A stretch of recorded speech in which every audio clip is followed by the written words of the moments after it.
Ingrid? Trustee Bailey, Present.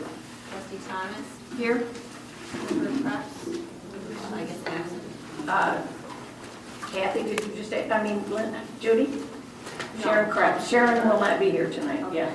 Supervisor Butler is present. Present, yes, sorry. Clerk Workings, She will not be here this evening. okay. Trustee Edwards Present. and Trustee McKay. Present. So everyone here. We have a quorum. Yeah. Thank you. Approval of the minutes for the last board meeting, November 9th, and everyone has a copy of the closed session, the green paper. Be sure to read that and send it along with your initials. And are there any additions or corrections to the meeting of November the 9th, 2011? I have just a minor one here, Ingrid, if I can find it real quick.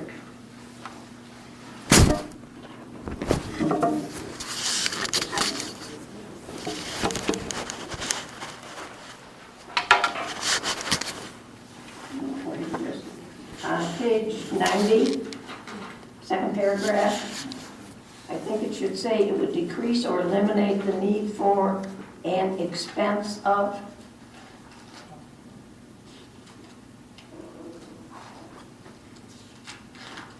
Oh, yeah. Correct? Yep. Thank you. Okay, is there a motion to accept the minutes as amended? So moved.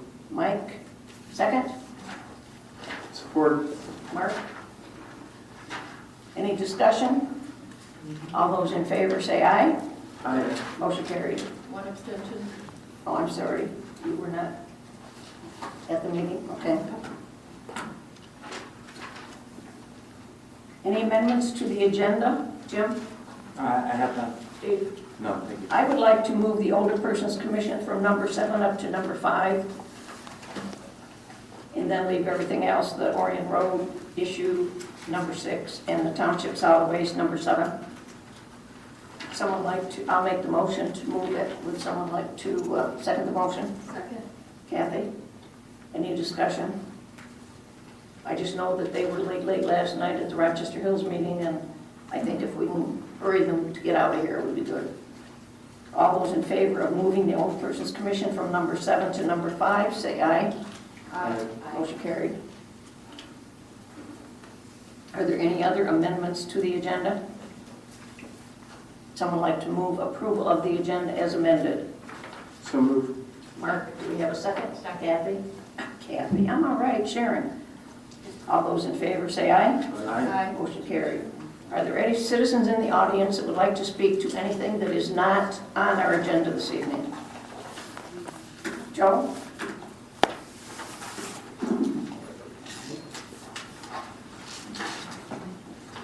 Good evening, Madam Supervisor. Joe Langlois, 490 West Snell Road.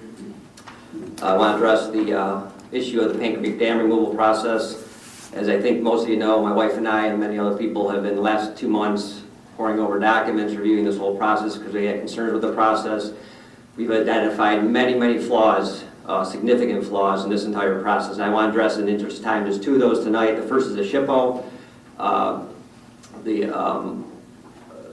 The application and the opinion letter by Hopkins and Burns attached to that application we found contained many errors and incorrect assumptions. The main one identified was that the basis for the opinion, and I would contend that the no adverse effect opinion was based entirely on an incorrect assumption. That is, they indicated in the application, in the opinion letter, and this was also reported in the DEQ permit application, that local residents recently, in an ad hoc measure, placed boards on top of the dam to artificially increase the height of the flow and mill race. And that because of that, even though the opinion said that after the dam removed there will be no flow in the mill race, those dams, the boards cause the water level to be artificially high, and therefore it was not at a historic level, and therefore consequently there's no adverse effect. And that assumption, based on everyone I've talked to, is totally incorrect.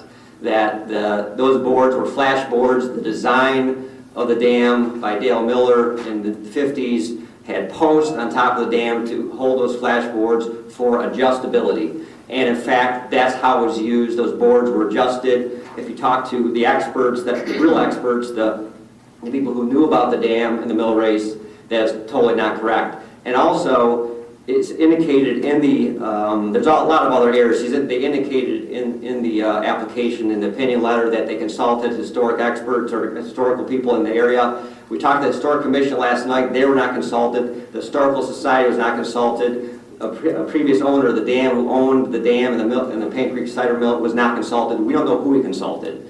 So I think that's a significant error. And I think the no adverse effect opinion letter that was sent to the EPA, in my opinion, was based on false information. In regards to liability, there was a big deal made about liability in this issue. It seemed like that was the main reason why, or big reason why, the Township Board voted to remove the dam, have the dam removed, because there was potential liability. First of all, why consider is that 3 minutes? That's 3 minutes. Okay. If I could just conclude, Yes.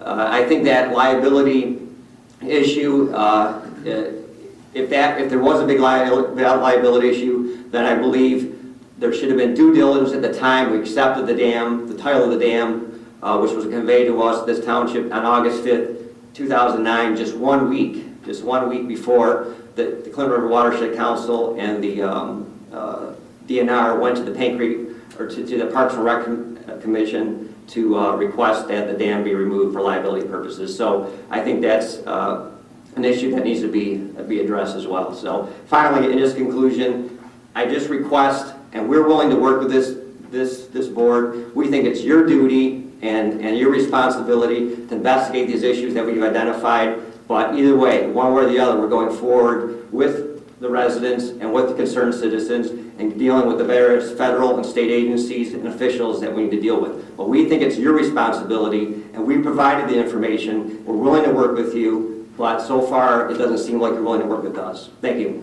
Thank you, Joe. Thanks for your comments. Mr. Markle?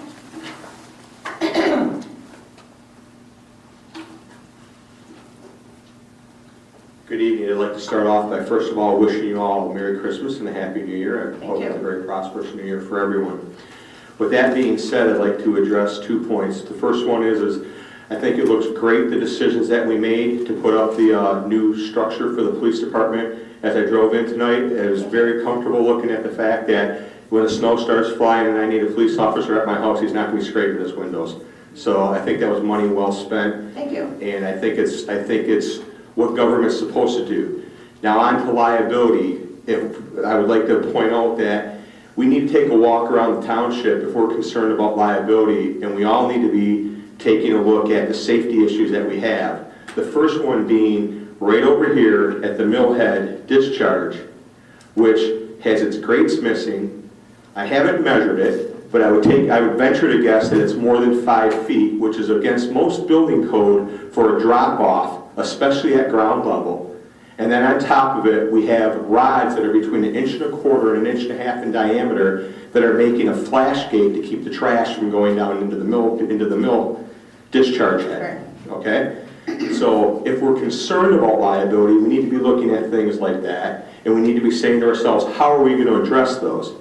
That's been like that for 8 years, which actually, truly, it's been like that for 9 years, because 9 years ago last month, I moved to Oakland Township on Thanksgiving weekend. It's been that way ever since I've been here. You walk the Paint Creek Trail, you see the lovely structure that we have over there that was put up by an artist that's missing one of its benches, that has a piece of 3-inch angle iron sticking out on both sides, sharp cornered, that someone could cut themselves on. Now, we can argue whether it's this board's responsibility or the Parks and Recreation's responsibility, but the government of Oakland Township is responsible for that structure, as I understand it from the people at the Parks and Rec. So somewhere along the way, that's been like that since before September. I have a picture of it on my phone I'd be happy to send to you if you'd like it, that's dated and timed when I took it on a Sunday morning when I noticed it. Brought it to someone's attention. Well, we're working on it. So if we're going to worry about liability, we need to start looking at the real liabilities that the township has. Somebody falls in that grate, they're going to impale themselves. And Mr. Benoit is going to have a real serious job on his hands getting them out. Somebody falls in that pit, they're going to they're going to hurt themselves. And we need to be looking at that. And since the township is responsible for those pieces, they need to truly be looking at it. Right. Thank you very much for your time, and I wish you a Merry Thank you, Christmas Mr. again. Marco, for your comments. Mrs. Thomas, Kathy? question? Yes, I'm a commissioner for the Pink Creek Trail. You say this is a bench that's on the trail? Yes, ma'am. If you go And to where is it located? if you go to Gallagher Road, you hang a right, you walk down about 75 yards, you look left to that little gazebo structure that's there. Okay. There's a bench missing on the north, excuse me, gotta get myself oriented here. On the west side, there's a bench missing, and there's a piece of angle iron. I did not measure it, but I suspect it's between 2 and 3 inches. Kathy's our rep on the trailway, and I'm sure she'll see it gets taken care of. Thank you very much. I would Thank you appreciate very it. much. Call in the morning. Mrs. Langlois?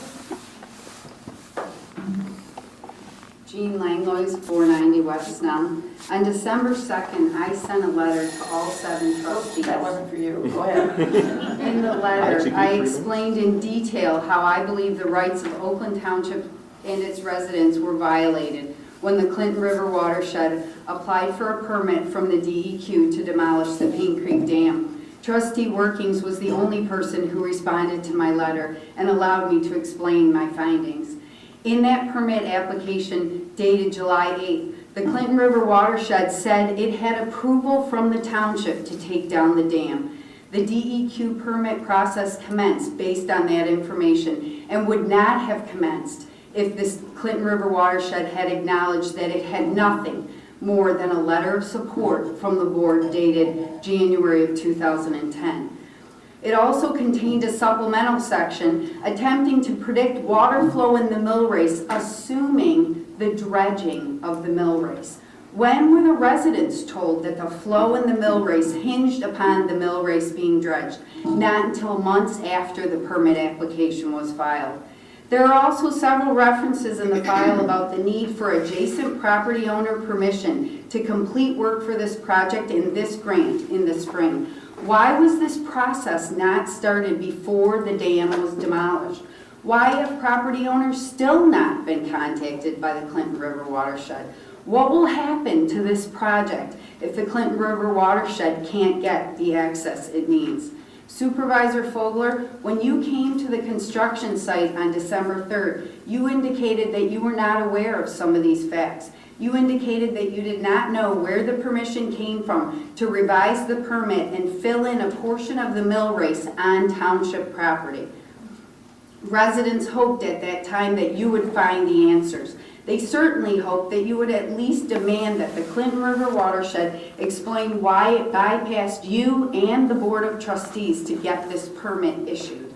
My question is, have you asked them? Have you done anything about this since we informed you of facts that you were never told by the Clinton River watershed?